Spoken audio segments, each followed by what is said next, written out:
My name's Craig Melvin. I'm an ex-TT sidecar driver, but more recently I've been involved with the Andreas Racing Association as a committee member, sidecar riders rep, and also I'm the treasurer of the club.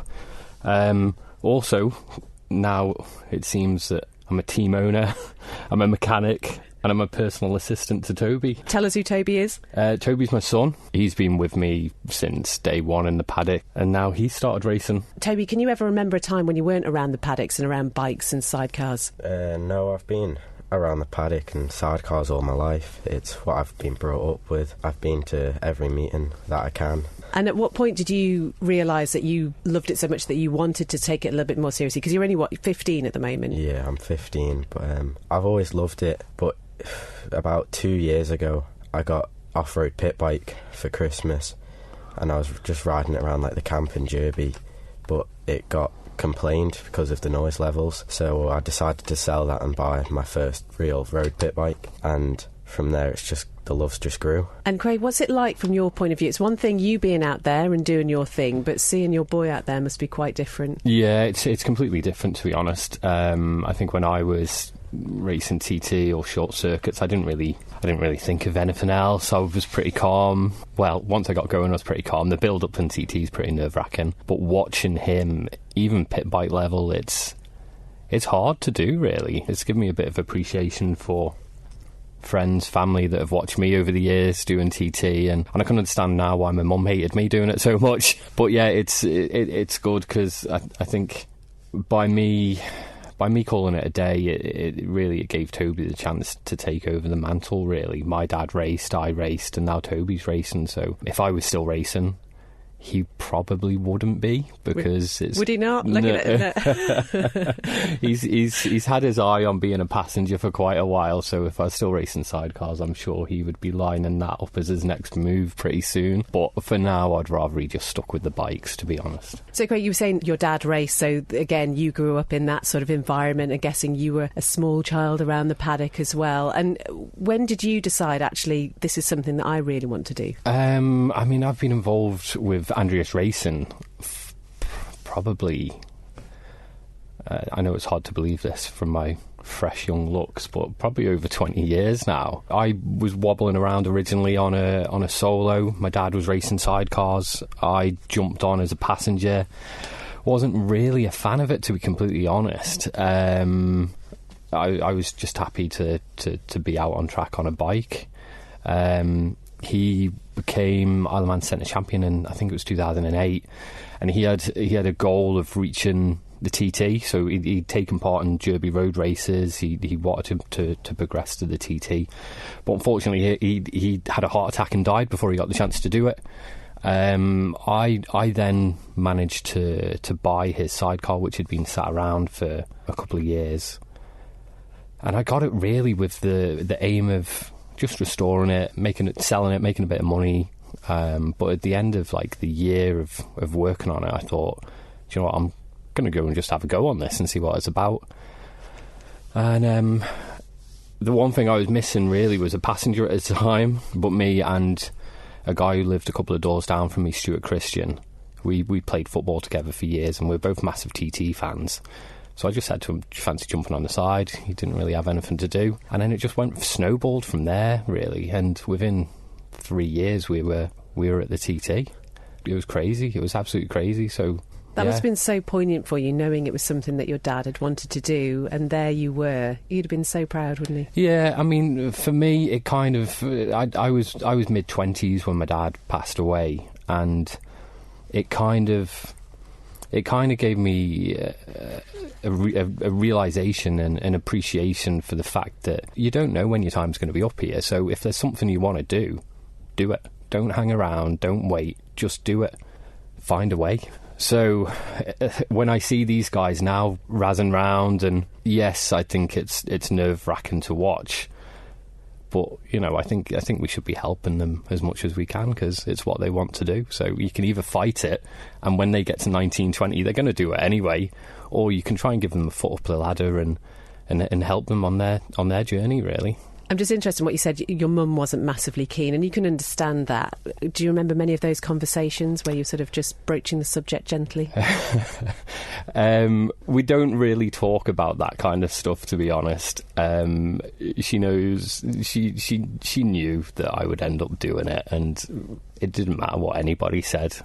I was doing it. Yeah, but she would pop up around the paddock a couple of times at TT, and you could just see the nerves on her face, and it was horrible for me because I'm trying to get in the zone, trying to do my thing. Like, it's quite... you see a lot of the sidecar teams and they're big family affairs, whereas me, I've kind of wanted to keep my family out of it. So at the paddock at TT, Toby would come up, but if it was anywhere near race time or practice time, I'd ask my wife to take him away so he's not there, because I want to be 100% focused on what it is that I'm about to go and do, really. I guess there's a real psychology almost in sort of preparing yourself, and everyone's got a slightly different way of doing it. Yeah. I give a shout out to Dave Smythe. Dave Smythe helped me humongously at the beginning of my TT career, because I'd gone from somebody who just loved watching the TT to suddenly I was there. I had like real imposter syndrome with that first TT. You stood around with Dave Molyneux, the Birchalls, Holden.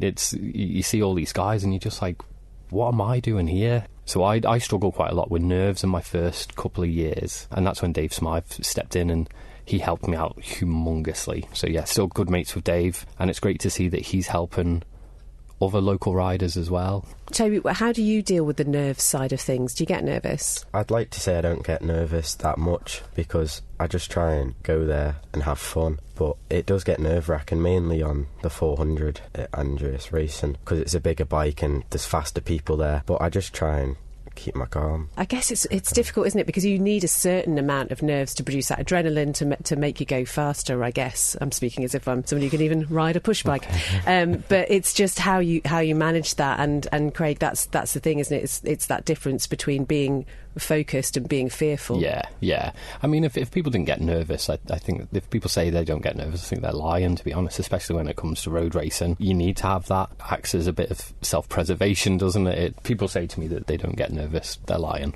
I don't believe them. As long as you don't allow the nerves to take control, really, that's the main thing. So yeah, so Dave teaches like breathing techniques and mindset, and I'd like to see Dave hopefully work with Toby in the future, just to keep him focused, really. Because I guess it is amazing what control, if you can take control of your own mind, you can have over your physical performance. Yeah, definitely. I'm quite big into how the mind works and how top performing athletes manage to reach those highs. Yeah, I've got a personal interest in that kind of stuff, so Toby might think I'm a bit wacko, and he might think that this has turned into psychology chat. Yeah, a bit of a therapy He's looking session. looking at you indulgently there. Let's talk a little bit more about, then, you talked about that pretty quick trip that you had to sort of thinking about TT and ending up on the start line. I just wonder what the whole process was like in terms of juggling real life, obviously with family, work and whatever. You have to go away and get the signatures. How was that time for you? For me, it was great. Probably wouldn't say it was great for my missus, because Toby would have only been a toddler at the time. It probably wasn't the greatest timing-wise, but I loved every single minute of it. And do you know what? If I had the chance to continue doing it now, I would be doing it now still. So I suppose people would say, why aren't you doing it now?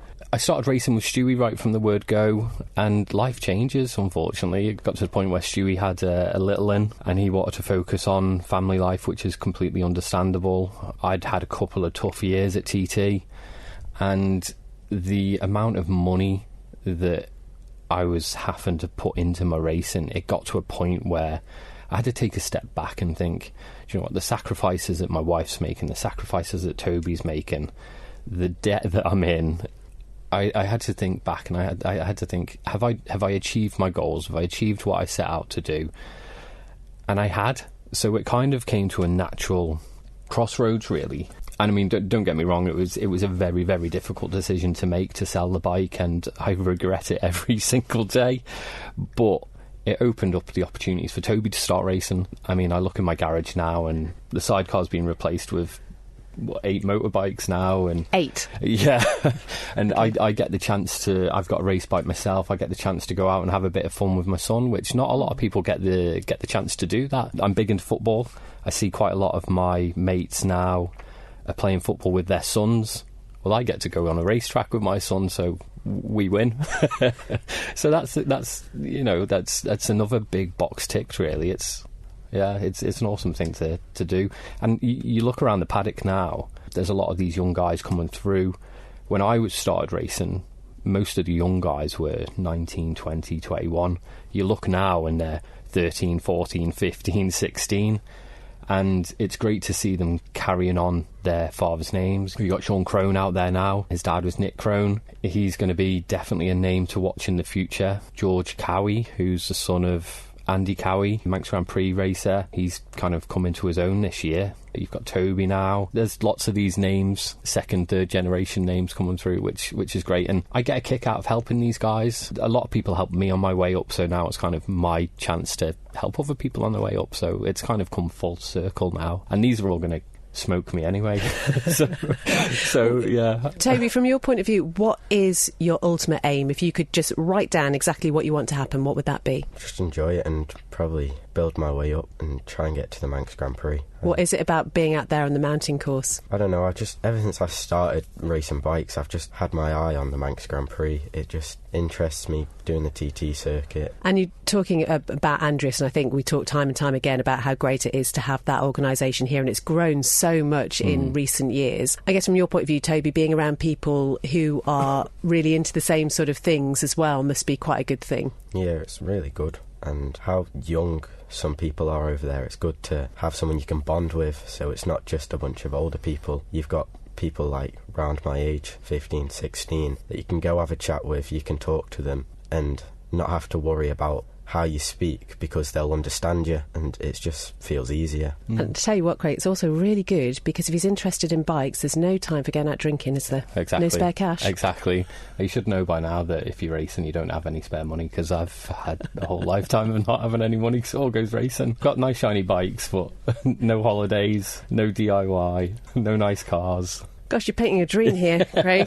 But that's the reality of it, and it's something we talk about time and time again. And, you know, it's great for us just sitting there on the hedges watching people go past and do their thing. But the reality is that there is a lot of blood, sweat and tears that it takes to get people there. Yeah. I've always said that as soon as one TT finishes, that's it. You're looking at the next TT. You spend the winter planning.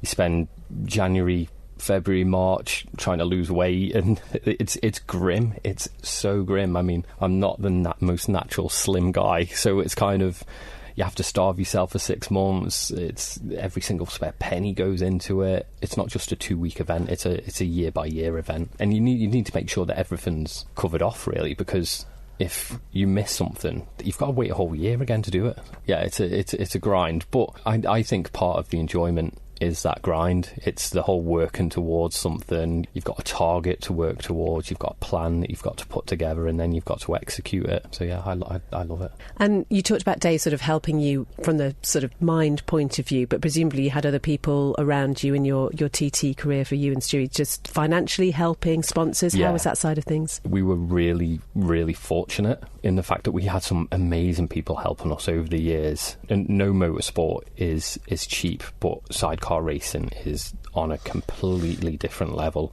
I mean, you're looking, if you want to go out and buy an all-right bike, not even anything special, you're probably looking at 20 grand just to start off. And I think that's come a bit of a problem, really, in the world of sidecar racing, because we've kind of reached a point now, and you'll see it especially at TT.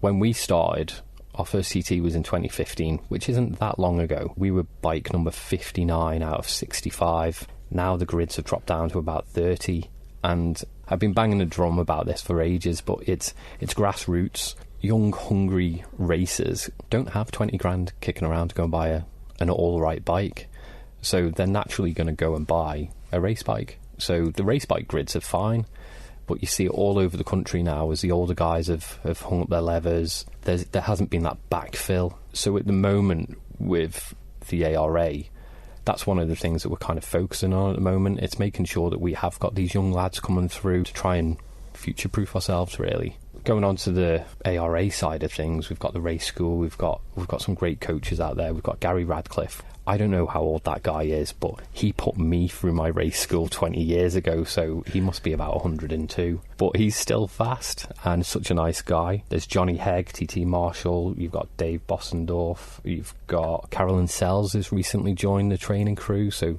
you've got some amazing knowledge that's being passed down to people. And I don't know whether Joe Bloggs thinks getting into racing is intimidating or a lot more difficult than what it is, but it's not. I mean, these guys have proven 14 years of age that they can get their race license and come and do ACU test days. There's mentoring sessions. I actually went out with Marcus Simpson at the last session, so he's taught me a few things. I've done thousands and thousands of laps around there in a sidecar, and I've suddenly jumped on a bike and it's completely different. So he's give me a few pointers. It's the same with anybody that comes up there. It's a friendly and inviting paddock, and there's always people there to help. So we just need to make sure that we've got these newcomers coming through, the young lads coming through, and it's great also to see that there's females coming through as well. I think there's 4 regular females out there. We've got Zoe Boole, we've got Lauren, Jessica, Iona. So yeah, it's nice to see a bit of diversity in the paddock as well. Yeah, it really is, because I think that, traditionally people do associate this sport with men largely, but that female contingent, the more that you have, the more, as you say, it inspires the next generation. Yeah, and hopefully by having Caroline on the instructor side, hopefully that is going to tease a few more of them through. Well, her enthusiasm is just so infectious, isn't it? She's just a great ambassador for the sport. Yeah, definitely. I mean, I remember watching her go around at the Manx Grand Prix when I was younger, watching from the hedges, and yeah, she's an absolute legend of a woman. Well, we were just talking about the sidecar a little bit earlier, and the sort of the friendliness and the family-like atmosphere that there is in that paddock, and that bond then between you and the passenger is key to everything working successfully. How did you go about building that with Stuart? Did that just come naturally? I think because we'd known each other for years through football, and the fact that he lived a couple of doors down, we were both starting off at the same level, so he wasn't trying to catch up with me, or I hadn't got a passenger that was vastly more experienced than me. We just grew at this steady pace. Yeah, it was weird. It was weird, but I had 100% trust in him. I knew that he would do the job. And towards the end of our racing days, he could have jumped on with anybody. Like, he was fit as a fiddle, big into his CrossFit. He was a real talent. I was very, very lucky to have somebody that was so loyal. What makes a good passenger? What makes a good passenger? Feedback's important. And trust. I've put Stewie into some horrible situations. I've dragged him down the back straight at Derby. We've never really fallen out over anything. We just have open conversations about stuff and feedback. Yeah, but for me, Stewie's probably wasn't the most typical sidecar passenger builds. He was quite a stocky, muscly guy. Whereas you see the passengers now, it's all about lightness, and they must weigh about 8 stone, which that's probably as much as one of Stewie's legs. But I liked that weight on the bike. I liked knowing that he was there. I liked knowing that he was wrestling the bike with me, anchoring it down. Yeah, so I did a couple of did a couple of race meetings when Stewie was unavailable during the 10-12 years. With lighter passengers, and to be honest with you, I absolutely hated it because the bike just handled so much differently. Yeah, I wasn't a fan. So it's interesting, isn't it? You just get used to a certain way of being.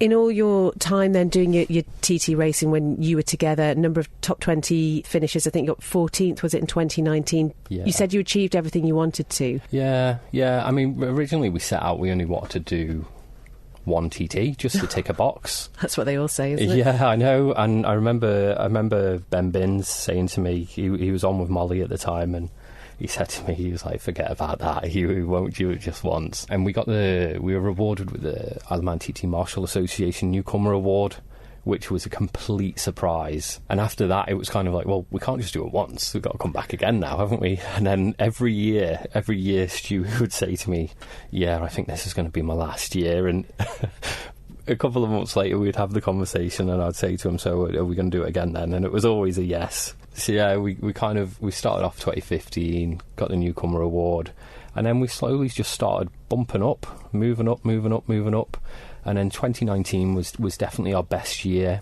I think our fastest lap was just shy of 107, which isn't too bad. And then we had the COVID years. The COVID years hit, and I would say during the COVID years, that's when I was at my fastest. Me and Stewie were experimenting loads with the bike. We were in a fortunate position over here that we could still go racing, whereas in the UK they couldn't.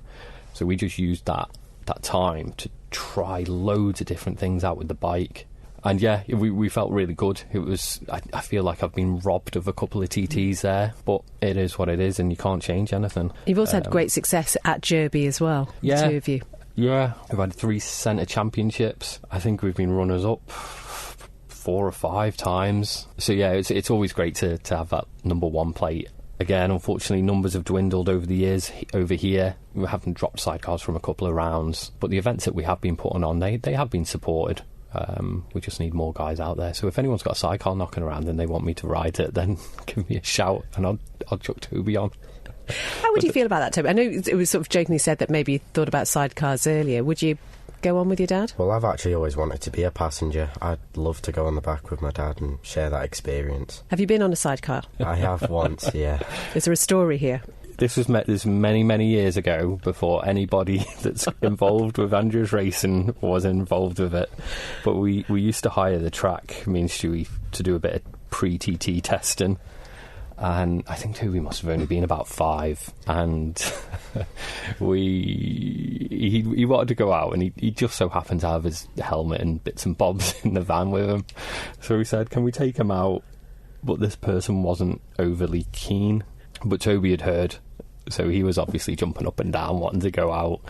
So they let us take him out for a lap. So we chucked him on the back, and Stewie kind of sat behind him, holding him on there. So he has had an unofficial lap on the sidecar around Derby, aged 5. And clearly remember it, and it hasn't put you off, Toby, so all good. Do you see your future on a solo machine, though? Yeah, I reckon I will stick to solos, because the sidecars are dying, and it's a shame because it's what I've wanted to do, but I also don't think my mum would be very keen on me jumping on a sidecar. Your poor mum. Your poor mum.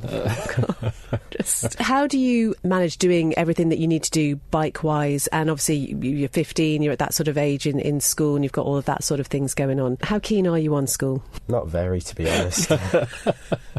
I just want to ride my bike, to be honest. Do you know, I was talking to somebody else, and there was another podcast who used to be at St Ninian's High School, and they used to have their exams, obviously, during TT time, and could just hear the bikes whizzing down, and I don't think there was much concentration there at all. No. And it must be really hard, because, you know, if you've decided what you want to do, being forced into doing other stuff that you just have to sort of get through, it must be really tough. Yeah, I just try to keep my focus and look forward to the weekends, really. I keep telling them that if you don't focus at school and you don't get a good job, then you're never going to be able to go racing, because I'm not going to be paying for it forever. He says that. Yeah. I don't think he means it. Give us a sense then of what your weekends are like. Normally it's Friday night, load the van. Most weekends it's Saturday, chill around, make sure we've got everything prepared, make sure we've got everything in the van. Sunday, pit bike racing, and then get back, unload the van. Then we've got the whole week of school again, and then it's normally Andreas Racing weekends. So it's, again, Friday, load the van. Saturday, test day, make sure everything's working right. Leave the van over there overnight. Sunday, go racing. So you've got quite a busy one this week, for example, haven't you, where you're pit bike testing tonight. Yeah. Then you've also got ARA test day tomorrow, then you've got ARA racing on Sunday. How hands-on are you, Toby, with regards to sort of tinkering with the bike and whatever? I'd probably say I'm not the most mechanically minded, but I do try get in the garage as much as I can and just watch and learn and ask questions, because that's how you do learn. You have to ask, and if you don't know something, ask and watch, take mental notes of what you have to do. I mean, I think you're getting a lot better. For example, him and his mate were working on his mate's pit bike. I was in the garage working on my bike. My brother-in-law was in the garage working on his son's bike, and Toby and his mate were in there working on his mate's pit bike. So I was there to just guide them, really. I took the engine out and put the engine in to bolt it up, but really it was those boys getting stuck in and doing it, and I would just kind of guide them on what they needed to do or what they should do. And how important do you think it is that they've got that sort of sense of knowing what they're doing? They've got to, really, because I mean, racing's dangerous. It's if you're doing something to your bike, it needs to be perfect. So there's also going to be a point in time where, you know, as soon as he hits 17, 18, I'm sure he's not going to be wanting his dad tagging along to race meetings with him. He's going to want to go off and do stuff with his mates. So it's important that when they go to them, that they have some sense of what it is that they need to do to their bikes to get them ready. So you're not going to leave your dad behind, are you, Toby? Don't leave him. Look at him. They don't want this old burnt out racer following them round talking about how fast he used to be. We're coming up, as we talk at the moment, to TT 2025. Nobody can actually quite believe it's so close now. But how do you spend those 2 weeks, Craig? Last year was horrendous. So last year was my first year in quite some time not doing it. So I painted my house last TT, which was amazing. Looked great. This year I'm going to jump in and help my neighbour and great friend Darren Hope and Lenny Bumphrey. So I'm going to be involved this year with those guys. So I'm really, really looking forward to that, to being back in the paddock and just being in the mix of it. But it could go one or two ways. It's going to either be, I'm glad I'm out of this, or it's going to be, I wish I was there. I'm going to the bank on Monday and I'm getting a beer glow. We'll be watching out for that one. It's a shame, really, because I could do with my house painting for free, but never mind. And what about you, Toby? I know obviously in a mixed school and whatever, but how much will we be out there watching the guys? I'll probably be out every day. My mates love watching it. I love watching it. Probably just be out in a random field watching them go by. Where's your favourite place to watch? I love the gooseneck because it's just, you can actually see them and you know what they're doing. It was quite funny, really, because my dad used to be a marshal at the gooseneck, so when I was younger than you, I would always cycle up from Ramsey to the gooseneck to watch the bikes with him. One of my favourite parts of the TT circuit is the gooseneck, because it's kind of got those childhood memories of watching, and then it's like you're doing it. So like, that's pretty cool. That is lovely. And have you ever done any marshalling, Craig? I'm useless in an emergency situation. Good to know. So don't be banking on me. I'm in awe of anybody that goes and does it, to be honest with you, because it can't be easy. I'd be running around like headless chicken. So if there's any emergency, get me well away from it.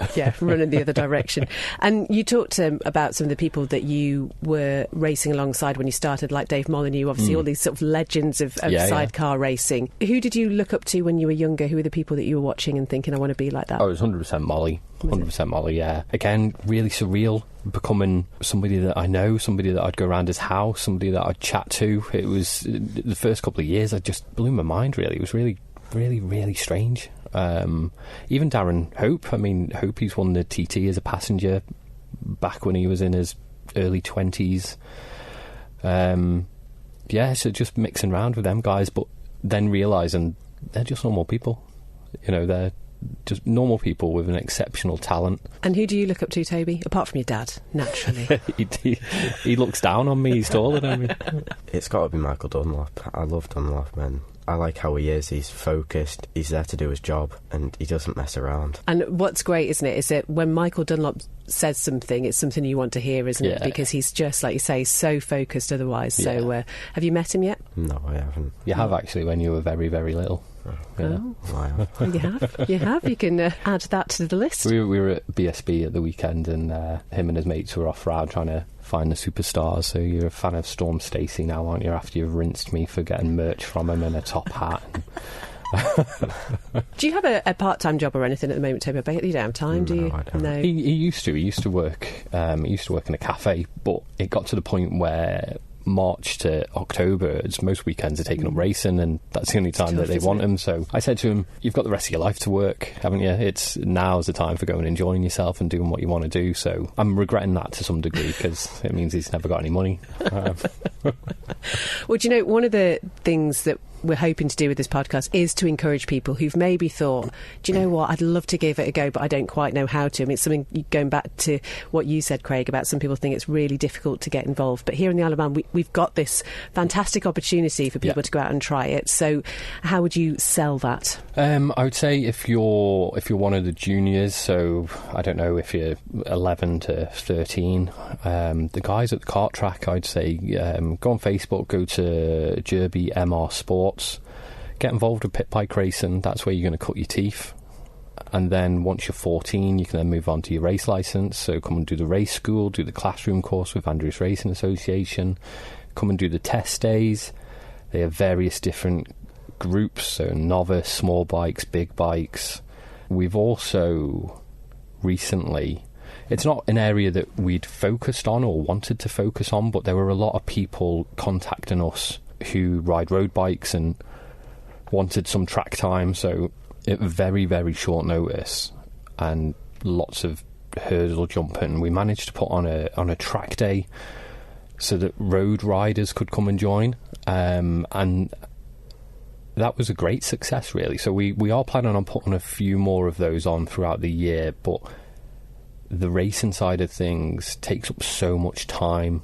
I mean, we've got an amazing committee, but I think people need to realise that none of us get paid for this. We've all got full-time jobs. It's quite difficult to do, so trying to put on additional events is really, really time-consuming. And what is your full-time job? Me, I work in an office. You'd never guess. No, would you? You don't. Yeah, really? Yeah. What did you think? Model? Well, I didn't like to say, yeah. But, and model.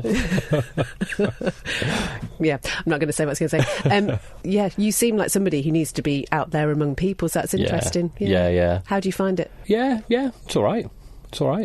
Pays the bills. Yeah, pays the bills. Yeah, it's. If you work with nice people, then it doesn't matter where you work. I guess. Yeah, I think it's been quite good because, as yourself, I think most people are quite surprised when they hear that I work in an office, and Stewie does as well. Stewie's an accountant, so we were like the most non-stereotypical sidecar crew in the whole paddock in the entire world. Most of them are all grease monkeys with long hair and dirt under their fingernails, and we just come out in our shirts. I think it's been quite good for me because there's elements of my work life that I've been able to bring into Andreas Racing Association and help those guys push that business forward as well. Like the mix of people there is top notch. I think they're in a really good purple patch at the moment after some difficult years. Yeah, and so if anyone's interested in racing or starting racing or just wants to chat or get involved with the committee, just come and see us, come and speak to us. The girls in the race office are really friendly, really inviting, and help where you can help. And Toby, what would you say to somebody who might be listening, maybe a little bit younger than you, thinking, I'd love to give it a try? How would you encourage them to do that? I'd say get a pit bike. They're so much fun and it helps you learn body positioning, what to do at Derby on the kart track. It's such a unique track. You learn things you wouldn't think you'd ever have to do. So I'd say get a pit bike, and the community over there is nice, they're friendly. Yeah, just buy a pit bike and get out there. Give it a go. And have you thought about what you might want to do job-wise? No idea yet, to be honest. No, it's tough, isn't it? I always think it's a really tough age to have to make some pretty significant decisions, isn't it? Well, originally when you seen the size of Stewie's house, you wanted to be an accountant, didn't you? But then you realised that you had to do some hard work, so that went out the window. How did you find school, Craig? Were you academic? Yeah, I say to everybody, I had an ace time at school. I wish I could have gone back. I had a great time. A lot of the people I went to school with, I'm still mates with today, as you would expect on the island. Yeah, I just coasted. Through. That's a good way to be, isn't it? Well, do you know, it's been brilliant talking to both of you. I hope it all goes well over TT with you helping out, and that, thank you, for your own sake, that you're not going to be there at the bank on the Monday. You will be. You will be. And Toby, we're going to keep an eye on how you're doing, because already doing so well, which is brilliant. And we'll put the links to the Andreas Racing Association on the podcast page. And if you need your house painting, give you a call, yeah? No. Thanks, Beth. Thank you. Thank you.